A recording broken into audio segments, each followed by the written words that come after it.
Hey everyone, welcome to the VO Boss Podcast. I'm your host, Ann Ganguza, and today I am pumped to level up my boss knowledge about game VO. And I am so excited and honored to have the best in the industry, Dave Fennoy and Randall Ryan. Dave is a renowned voice actor and instructor based in LA with a vast portfolio of work in commercials, narrations, TV promo, animation, and of course, video games. He's best known for his character Lee Everett in the Walking Dead game and has voiced characters for more than 500 games on some of the industry's biggest titles. And IMDb has named him one of the 20 best male game voices of all time. Randall Ryan began his career as a musician in touring rock bands, and today is an award-winning composer and producer of gaming and commercial music scores.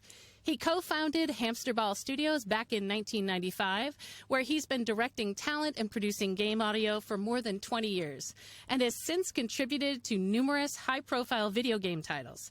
Also co-host of Let's Talk Voiceover podcast, and still performs the occasional live gig and thinks dogs make the best people. And I, of course, think cats, but, maybe that's for another podcast discussion, Randall. I'm not sure. Who's your animal spirit podcast? There you go. There you go. Guys, thank you so much for joining me. I am so excited to talk to you today. Well, it's our pleasure. Happy to be here. Absolutely. So what I love, bosses, is that I have both sides of the glass here today so that we can get a really comprehensive view of game VO as it exists today. So I'd like to start off with Randall and ask you, as a casting director, can you give the bosses an idea of the game VO market as it stands today, let's say compared to 20 years ago when you first started? Well, yeah, that's almost an unfair comparison. I think what I would say is 20 years ago, games were just kind of coming into their own as even an art form, and now, as I think a lot of people know, it is the gorilla of the industry. I mean, last year games sold more than film and music combined, Wow. which is just amazing. And the other thing that I see that's very different from 20 years ago is 20 years ago, it was certainly the Wild West when it came to voice acting. It was often like the person at the cubicle next to the developer, and they were just throwing some voices in. And if they hired actors, there was not a lot of, I don't know if I would use the word respect. It just wasn't really truly a real part of, VO was an afterthought. And I think the difference is now is not only has gaming VO reached a really high place as an art form, but the thing that I really see, and it's the reason that I think you don't pay attention to game voice as your own peril if you're a voice actor, is it is changing every other genre. Commercials are different because of gaming acting. And even for the people that don't know it, that are writing copy, they've been growing up with games. They've been playing games, and they also see other commercials that have been going to more gaming acting principles. And so even if they don't know that that's where that creative is driving from, the bottom line is that is where that creative is driving from. So even if you're not going to be in games, I think it's really important as an actor to understand what it takes to be a VO game actor. It's kind of like if you're going to be, even if you're going to be on film, you really need to understand theater. You need to understand all the principles of it. It's very much the same kind of thing. You may not want to be a Broadway actor, but you don't study theater kind of at your own peril. I think it's kind of the same idea. Mm-hmm. Well, so you just said probably if I had to count the amount of times you said acting in your right in that response. So acting is so very important, not just I think to game VO, but just to voiceover in general, especially now. And I'd like to ask you, Dave. Let's talk a little bit about acting and your thoughts on why it's so important that voice talent today really have that acting, skills, acting prowess. When we talk in the general world of voiceover, acting is important, but it's more important when you are looking at video games. We become a good actor in voiceover to be able to be ourselves or a character similar to ourselves for commercials and narration. But we're looking for, or even TV promos, but we're looking for something, a wider range, a much wider range of who these characters are and with a different purpose. If you're doing TV promos or commercials, your job is to get people to buy a product, watch a TV show. As an actor in a video game, your character drives the story forward. Whatever it is whoever your character is, whatever it is they are doing, they are part of a story, not part of trying to sell you something or get you to do a particular act. And what the audience for video games is now, they're averaging about 40 years old, and they've been playing video games for 15 to 20 years. And they want an adult experience. And I don't mean adult like chaka chaka bow bow. But they are looking for cinematic performances, which means more subtle, more real. Your performance has to fit into the world that these games are in. It's not about your voice, no matter what your voice sounds like. It's about, can you let this character inhabit you and bring this character to life with just words on a page and a microphone? And there are various techniques that really are founded in acting principles that'll help you get there. And I'm going to add one thing to what you said, too. You are right that your primary job in a commercial is to, I guess you could say, is to sell a product. But really, in essence, even as an actor, is that really your job? Your job is still to inhabit that script, and this is where I think some of the changes are coming from. And so, in the same way that there are certain people who are spokespeople, the whole celebrity thing has happened. But a lot of times you're putting the celebrity in because people like them. They aren't Because really people like them selling. and believe them. Absolutely. And believe, absolutely. Yeah. And so people are putting them in there, not to actually sell. Did Matthew McConaughey sell Lincoln? He didn't. Right. He drove around and said some talking. But Right. But he's playing, in essence, even though it's him, he's playing role. his character. And I think even in commercial, to understand what that character is supposed to be, that the writing is, you still have to be that character more now than you ever did before. Which brings us back to your point, Randall, that learning to be a good video game actor or good actor will help you across the board in voiceover. Yeah, I'm just going to say, with my experience working with students for not just commercial, but a lot of the long format narration, like corporate narration and, explainers and medical. I mean, even then, there is a role. It may not be as dynamic, or as long played out as, let's say, a video game, but there is still that, that acting that has to come into play. And I'm going to talk about how important I think it is, especially now with the advancements in technology. But I wanted to ask you about the story. Okay, so the story for a video game is a lot different than, let's say, a story that's laid out in front of you. So, like a story, if you're assuming that you're going to be in a commercial, you're going to be selling a product. There's a character backstory you can develop. Like, ultimately, you want it to end up that the person agrees with you and and says, yes, this is a great product for me. If it's corporate narration, it's kind of a nicely wrapped up little story about corporate, just a corporate story about their brand. But with video games, it's ever changing, and it's not necessarily all laid out in front of you. And I was going to also do the example of an audiobook where you've got the entire book and the story's laid out in front of you. But yet with a video game, do you know the entire story, right away, or is it something that develops? Chances are you will never, ever see the entire script. The video game industry is very secretive. We have all in the video game industry signed hundreds of NDAs, non-disclosure agreements, because they're very secretive. They don't want anybody to know or share what's going on in their game. So even when you audition, sometimes you have to sign an NDA before you can even do the audition or send it in with your audition. And you're going to get a few lines of whoever this character is, maybe a little bit about the game itself, but never, this is what the entire storyline is and this is what happens. You will never see that script. If you're an actor in a movie, in a play, In a television show, you'll see the whole script. You'll Yeah. know your character's arc.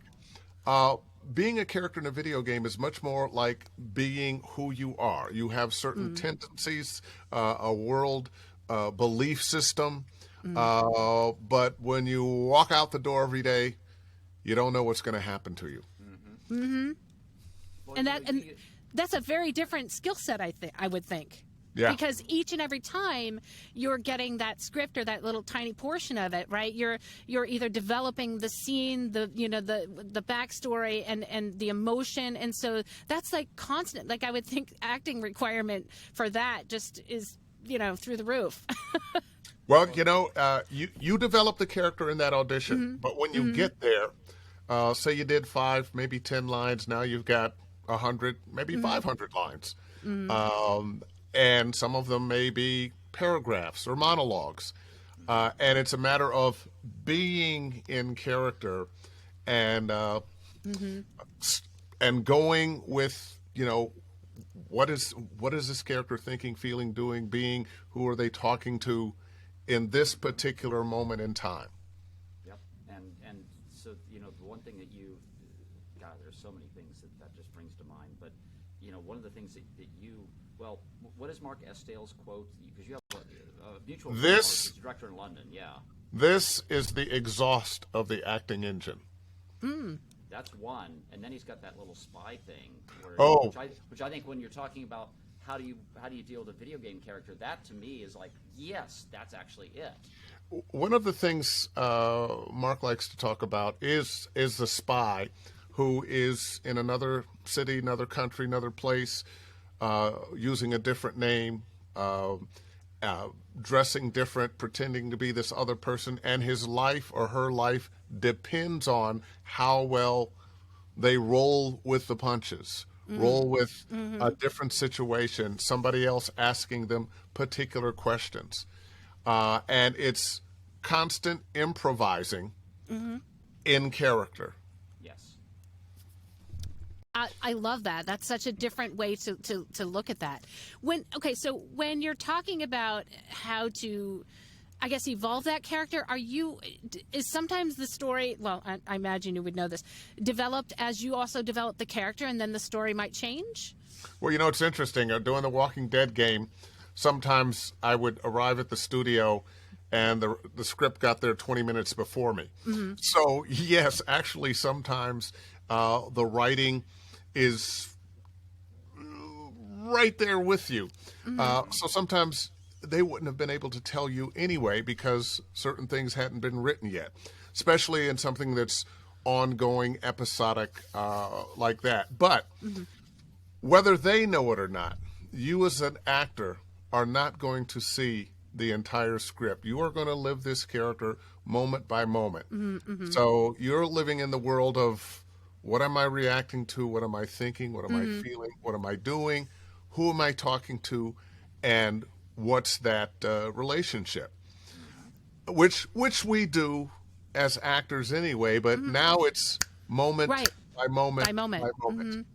Now, Randall, so then in terms of directing a talent, right? What is that like for you? Because you also probably don't get the script right away either, and so you're directing, and so what's that process like? I usually get it a little bit sooner than the actors, but you're right that it's not like I've been sitting there with it for months or weeks or anything like that. So everybody has got a different philosophy. I guess I'll tell you mine, but I think most directors I talk to will probably tell you something very similar to this. I think this is true of other genres, but in video games it almost has to be true. You cannot go in with this voice in your head or character in your head, or like this person is going to be like this. It has to be a collaborative process because you haven't, as a director, haven't had time to absorb all the stuff. But even if you did, even those occasions where you do, writers write, and there has to be a translation, and that actor is coming in with sometimes, you're looking at, Dave says 500. Sometimes you're looking at maybe 500 lines for that character. You're looking at thousands of lines of script. and you don't know how everybody, and we're not going to put people together ensemble, and there are a lot of reasons for that. I know that's a sticking point for a lot of people. But there are a lot of reasons that's probably not going to happen anytime soon. Long and the short of it is, I have to trust the actor. So the actor and I both have to be working together to come up with this character. They come in with an idea, I come in with an idea, the writer comes with an idea. At some level, check your ego at the door. We're gonna work this out as we go. And that's a lovely process when it works well, because once it starts clicking, everybody's discovering, and that's where you get this magical performance that is just, you couldn't have scripted it like that. Yeah. But that also really derives more than anything else from actors who are comfortable with this, who aren't thrown by change, who are able to invent as they go. And I think so much of that invention is that understanding what Dave said. You know, where are you? What happened before you got here? What are you reacting to? How do you feel the other person? These are acting principles, but I think they're also just mindset principles that you have to get into as you're observing humanity and everything else. And some people do that extraordinarily well. You know, one of the things I find working with students is generally they don't realize how much time and effort they need to spend in discovering everything about this character and everything about a particular scene that they're going to do. I like to tell people, well, look, we've got words on a page or screen and a microphone, and we have to stay on mic and we have to read the words. An actor on stage, an actor on set has memorized their script. They are in costume. They have another actor that they're bouncing energy off of. There is blocking. They're going to move from this place to this place. They know what the action is that they're going to do, and they can do it. Once again, we're reading words on a page in front of a microphone. But we have to bring the same level of acting to those words that are on a page through that microphone. And the only way to do that is to put yourself in the place of that actor, say, on set, on scene. That you, what am I wearing? You know? What does it look like around me? Am I sitting? Am I standing? Am I walking?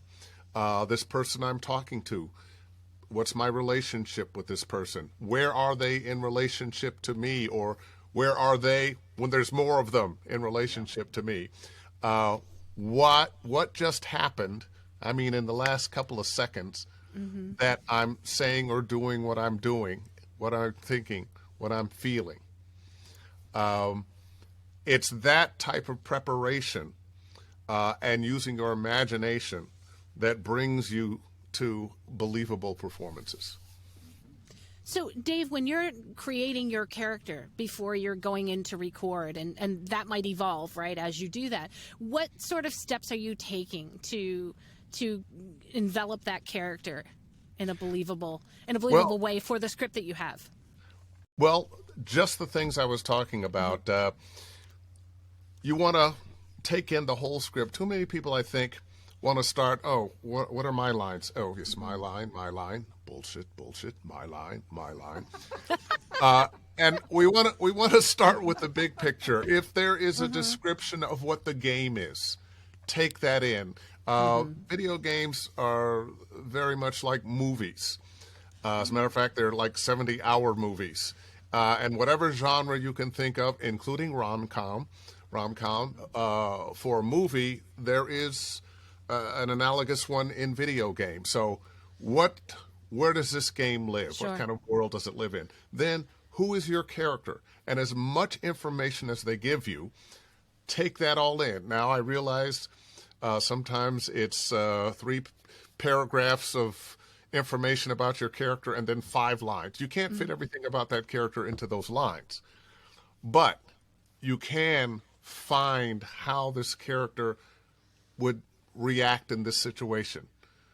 What is their worldview? Create that. One of the things I suggest to people from time to time is before you read the lines, read the character description and then ad-lib the character talking about himself based on those descriptions. You know, he was born here, his parents died, he was kidnapped, he was made a slave, he, you know, met a wizard. But tell your story, but without reading it, just off the cuff. Improvise it based on the few things that are said there before you get into the script. And once you're in the script, you got to pay attention to all the alternate lines besides your own and the stage direction. I'm amazed how often actors they'll get their lines, but the alternate lines and stage directions they ignore. All of those are clues that you've got to take in. Yeah, I say actually to my students that even for like something that may seem dry or boring, like a corporate narration, the words are there for a reason. Somebody was paid to write those words, and every word has to have a meaning. And I think that there's so many people that just rush in to their studios and, like you were saying, just line by line, and they don't take in the whole story or try to imagine the story that moment before.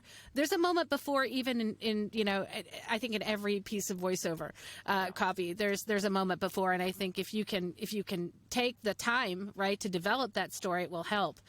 Let's talk a little bit about because I know you've got something happening, David, at VoiceOver Atlanta, an efforts class, I think, or an X session.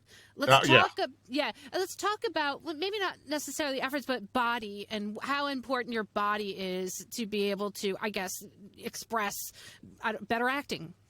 Your body informs your voice. Once again, it doesn't start here. It starts with all of this. It starts with the look on your face. It starts with your honest reaction, your honest thinking, and the things that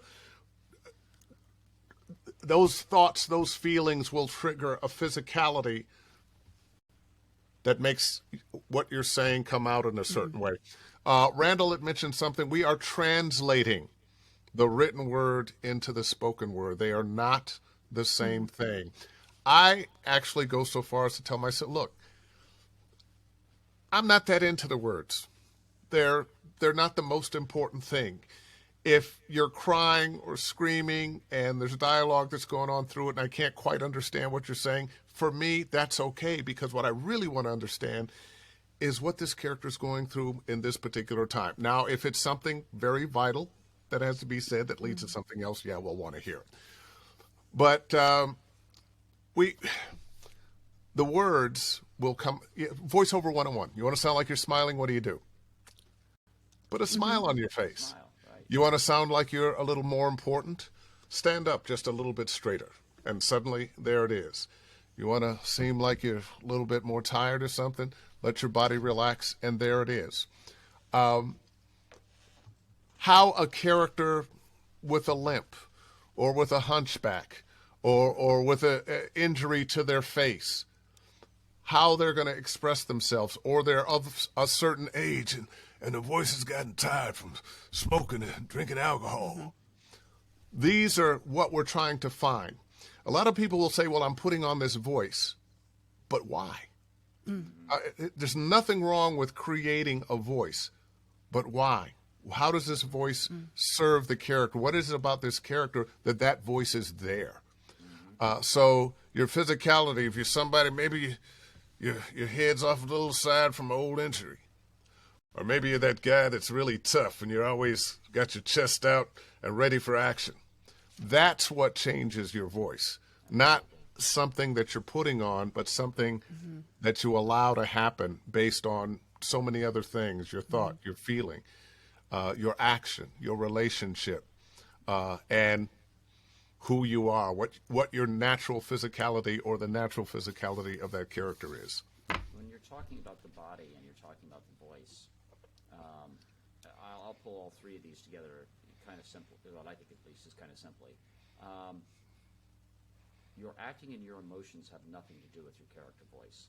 That voice that you put on is a filter. And where people get confused, because historically this would happen, you know, that voice that you're doing is somehow your character, and then that becomes caricature. That's not true. That voice is a filter. And when you talk about body parts, all the things that Dave just talked about, you could be the age you're at. And if you've got a hip injury or you've got a limp or you've got a lung issue, it's going to sound a certain way. So all you're doing after that with that voice is it's a filter. If it's a guitar, you're just turning the overdrive up a little bit on the distortion. But what you play is still going to be what you play. It might make you play a little bit differently because you got a little more sustain, if we're going to use the guitar thing. But ultimately, you're going to play what you play. And that's, I think, the mental process it has to be. You are acting that emotion. You are acting that injury. You're acting that malady. You're acting that physical trait that you have.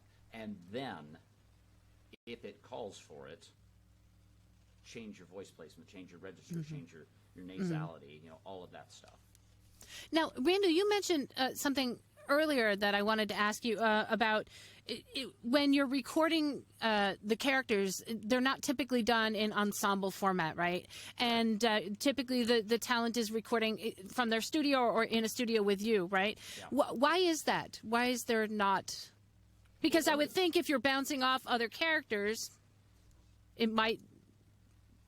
Yes, there would be, and sometimes you get that opportunity. But the biggest reason, there are two reasons really. One, you have nonlinear stories in a movie, in a TV, and in something of that nature. You have a beginning and an end. So it actually becomes very easy to say, well, we'll put these actors together. If we'll say a movie more than a TV, because I think for a TV set, everybody shows up at the same time. But we know we're going to need you on these days because you're going to do all your scenes with these people, and we're going to need you on these other days. When you have 50 characters that are all speaking, and when you have interactions with any and all of them, the time to actually do that, the logistic issue to do that is almost impossible. But and that's one of your absolute biggest reasons right there.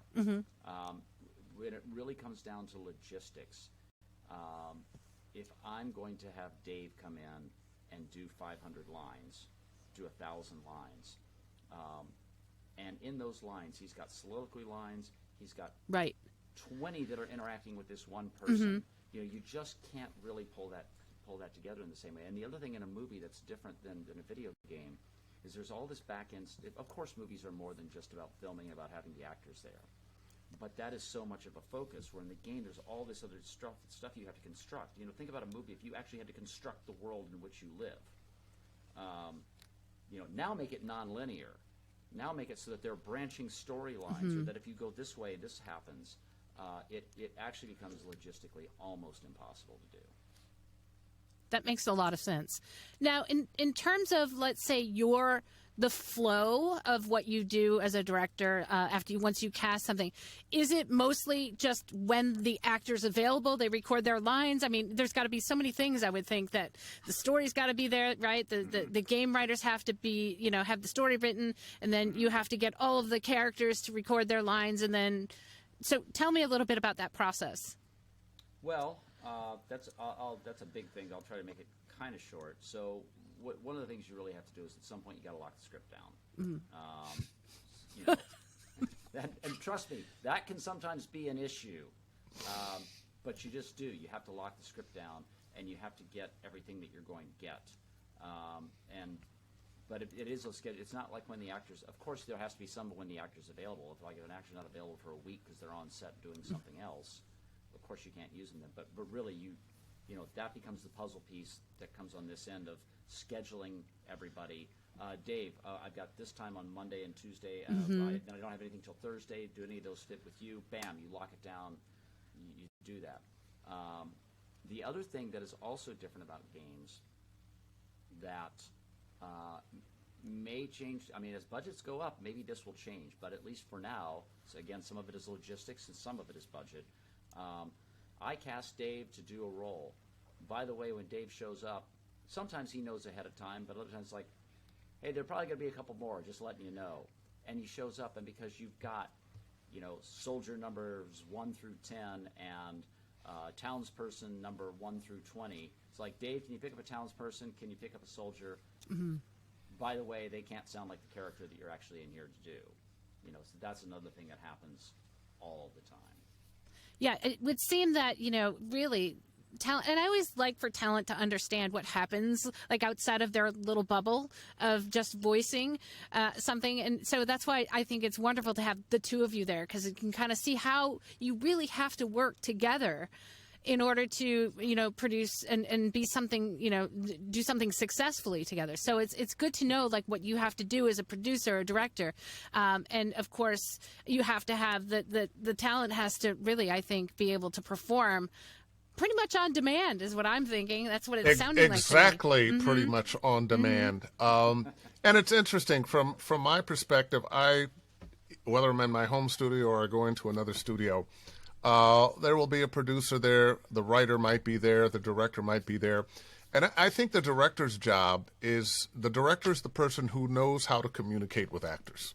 The writer may be able to tell you, well, this is what's going on and so forth, but they have a tendency to keep talking too much, and they're more invested than they need to be to get the performance you want. Whereas the director is your guide. When you are at home doing your audition, you are your own director. Yeah. You have to make choices. But when you arrive on your gig, or the gig arrives at your house, and you're on camera there, now you have somebody to take some of that weight off, to say, oh, well, and maybe they've listened to your audition and said, well, you made it good acting here, but that was the wrong choice. What actually is happening is this. And our job as actors is to be able to create the thought, feeling, attitude, movement of a character. And if it's something different, it's up to us to just make it different. I love that you said that. I didn't mean to interrupt, but I was so excited because there's so many people I know that seem to be afraid of making that decision, whether it's right or wrong, and committing to the acting, because they don't necessarily know what's happening, and so therefore they just play it safe. And beyond playing it safe, they don't really know. They haven't made a definite decision. And the person who is listening to that audition come in, it doesn't say anything to them. Right. You're probably going to do better making wrong, strong choices than no choices. Absolutely, or safe choices. Absolutely. I love that. I got so excited that you said, because I was just like totally connecting with that. Let's talk a little bit about talent that might want to get into video game voiceover, and maybe the demo, which I think is probably an important part of helping them maybe get their foot in the door. Let's talk about what's important in a game demo. It's interesting. We were talking about this with each other just the other day. I always, like in video game acting, I always tell my students, look, I want you to think of yourself as a character actor. What is it, when we think about character actors, and even movie stars who started as character actors, there's something about them, the way they speak, the rhythm of it, their look, that we have a reaction to, an emotional reaction to. And every one of us has some of that. You may not feel like you are ABC to yourself, but people who encounter you, that's what they see. So we want to find out who you are. And now we want to display that character, that you, the truth of you, in a variety of characters from a variety of times in a variety of places with a variety of points of view. So we might be in space. We might be medieval. We might be futuristic. We might be post-apocalyptic. We may be a doctor, a lawyer, a soldier, a wizard, a swordsman, a thief. We want to bring all these characters with dissimilar energies, dissimilar worlds together to demonstrate all the things that you can do. Yeah. Be authentic first. I mean, that's if I listen to a demo. I have a 1 and a 1A. One is be authentic. That has to be it. I have to stop listening to you as an actor, because there's time for that after the demo's done. When I hear a snippet, whatever your 12 seconds or whatever the time is with that character, ideally, and I know you can't always do this, but ideally, when that clip stops, you're like, no, wait, what happens? Because you got it, because you got invested in it, you know. And then the second thing is a certain amount of versatility. Now, I think, unfortunately, to most people, versatility they think means different voices, and it is true that that is part of it. There's no question that you have to be able to demonstrate, because I can't hear you in a game. In fact, if you're going to be 3 characters in a game, I can't hear the same voice. So yes, you do have to be able to learn to change your register, to change your voice placement, to change accents, to do all this other kind of stuff. But ultimately, it really comes out of your attitude difference and your emotional difference. And if you're hyped, if you are just in this manic place, your voice is just going to sound different than if you are at the bottom of the well, depressed, even being the same person. So find those things, not just the emotions of them, but what does your voice do when it does that? How are you delivering things in a different way when you find that? And that's where you get all this variance and you hear different people out of it. So that is definitely 1A. If you're a one-trick pony, if it's a good trick, you might get booked a lot, but you're just going to up your game and up your bookings if you can. The more legitimate tricks you can show. I probably shouldn't use the word trick, you know, because again, the more legitimate shades of yourself that you can show, the more legitimate shades of what you do, the better it's going to play for you. And let me just say this: there are people who can do lots and lots of accents, lots and lots of different voices, and sometimes that can kind of hurt you on your demo if you've done so many different things that they don't come away with a sense of who you are. You might not remember the name of so-and-so who did all these voices. None of them were the same. They may have all been really good, but you don't remember who this person is. Right. So I always say, look, start with who you are and keep coming back to who you are. You may have some in different accents, and different voices, but start with you and keep coming back to you. Yep, I agree. Is there a time period? I know that I work with so many students that are new, and they always want to know, well, how long will I have to study? Or how long will I have to, to do this before I can create a demo? Or, if you had to give your experience, how long would it take for someone to, I would say, I don't even want to think that it's all about the demo, because really it's about the acting, right? And it's about who you are as a voice actor. How long, should a student expect to study acting and video game VO to get, is it the same for same for everybody? Is there a length of time that you think, after 5 years this will be great, or after 1 year? What do you guys think? There's no. It absolutely depends on the person. Yeah. I think mentally, anytime you are getting into, if you're talking to people who are getting into the business or wanting to get into even just, I've been doing commercial, I want to do video games, even if it's that. So somebody who has been working. Right. I think if you mentally think 2 years of hard work, that's a good baseline. Now, there are going to be people who have all the tools that they need. And in 6 months, they're just rocking and rolling. There are going to be people that after 2 years, they're just now starting to figure it out, and it's going to take them 5. But I think, how do you know? But I think you need to be mentally prepared. Kind of like if you start a business up, I think this is going to take me $100,000 in a year. Yeah, double it or triple it, and then you're probably safe.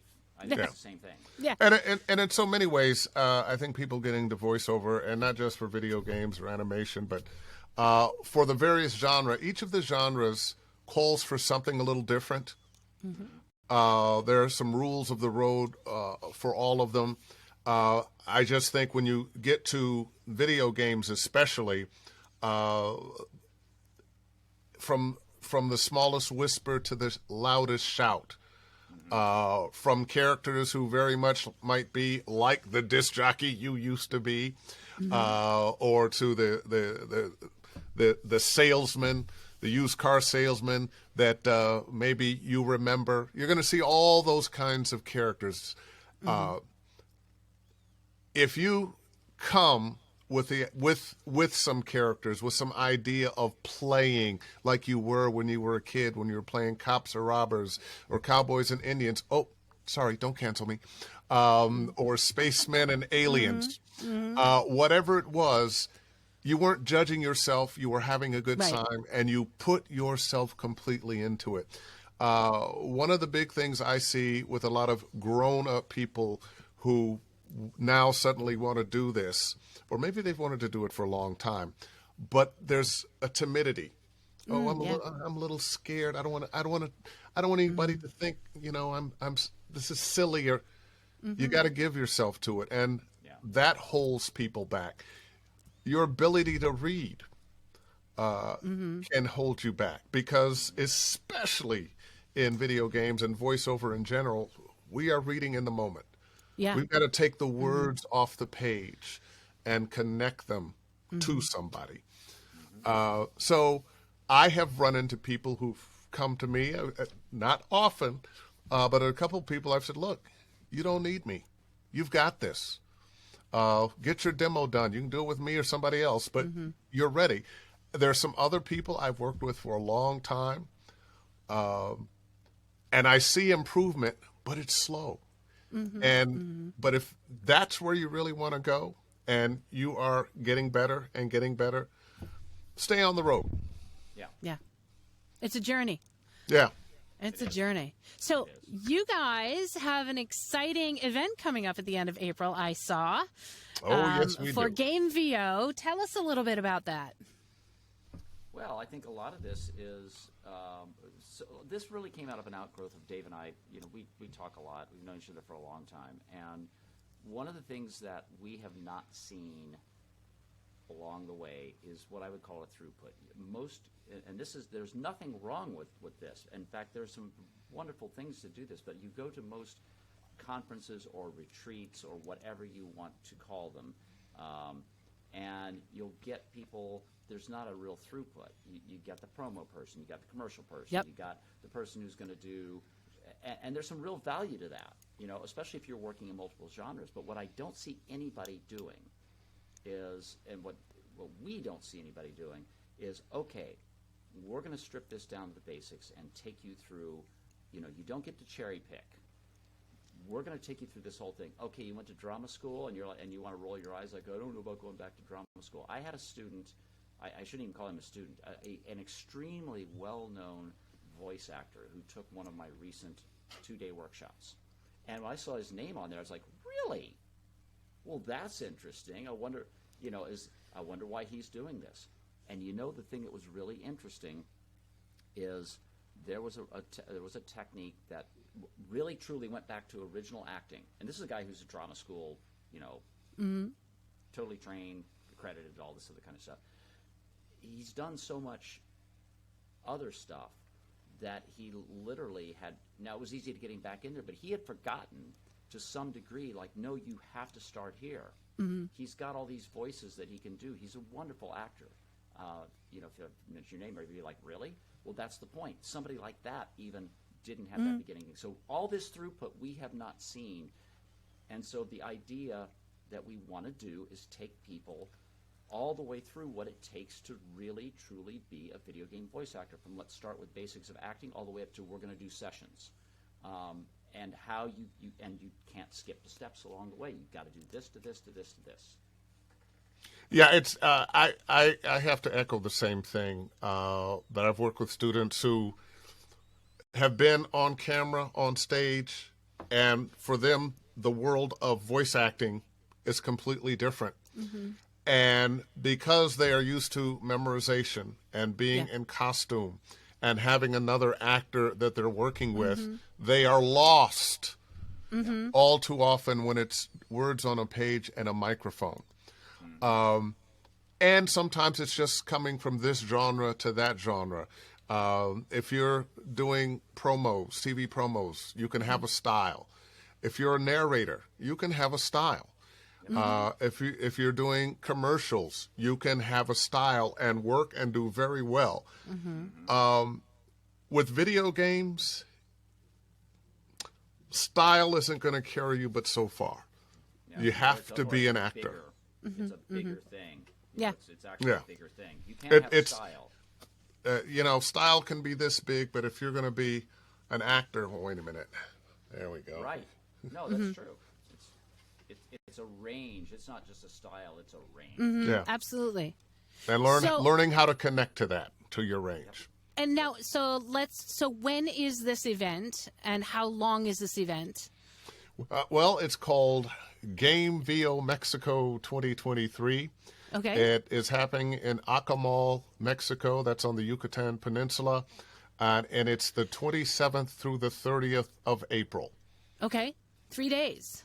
3 days. All right. 3 days of intensive, I assume, intensive Well, it's going to be classes, intensive, sessions? intensive classes, sessions, and it's going to be fun. And in one of the most beautiful places in the world. We were doing some location scouting. A couple of months ago, I was down there with Randall, and we went to a restaurant, and that night they said, "Oh, come back and watch the sea turtles make their little baby walk to the sea." Aw. It's those kinds of things. There's iguanas around and toucans, and you'll hear the monkeys in the tree. I mean, it's an amazing place, and it's very much outside of your norm. I don't know about you, but have you ever been someplace you got outside of your house, outside of your city, a different place, and suddenly you could think differently? Oh, yeah. It'll change your life. This is going to be one of those places, one of those events that you'll be able to shed some things that have been holding you back and embrace some things that are going to carry you forward. I love it. I love it. So, end of April, where can people find out more information and sign up for this? Well, it's the website. It's gamevomexico.com. So just like GameVOMexico.com. All right. Awesome.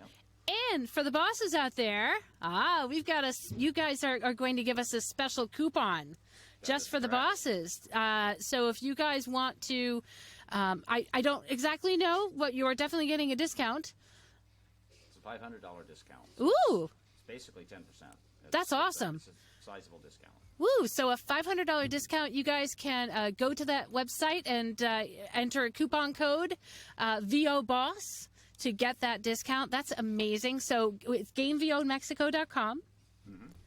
Coupon code VOBOSS to get that discount. And how can bosses get in touch with either one of you? Let's say, Dave, if they want to get training. Oh, I'm so easy to find. They can okay. they can email me at davefennoy@mac.com. They can go to my website, davefennoy.com, and get in touch with me. And they can check me out every Wednesday at 6 p.m. Pacific for Ask Dave Fennoy Anything. Anything. I promise I will talk about this. Yay! And Randall, what about you? How can people get in touch with you? The two easiest places, and I say easy because I've got the long email addresses. My company, what I do the direction through is Hamsterball Studios. So it's Randall, RANDALL, at hamsterballstudios.com. But on the other side, the stuff that I do as far as teaching and coaching and consulting, I probably shouldn't say coaching because I don't, Dave's the one-on-one guy. I'm more big macro, big picture, hey, wow, dude. But it's Randall at thevoicedirector.world. Awesome. Thank you guys so very much. This was so informative, so wonderful, and we so appreciate that discount. Bosses, check that out. GameVOMexico.com. Use that code of VOBOSS. Get yourself a discount. Bosses, I want to ask you a question. Do you have a local nonprofit that is close to your heart? Did you ever wish that you could do more to help them? Well, you certainly can. And visit 100voiceswhocare.org to learn how. Big shout out to our sponsor, IPDTL. You too can connect and network like bosses like us three today. Thank you guys so much again. Find out more at IPDTL.com. Everyone have an amazing week, and we'll see you next week. Bye. Take care, Ann.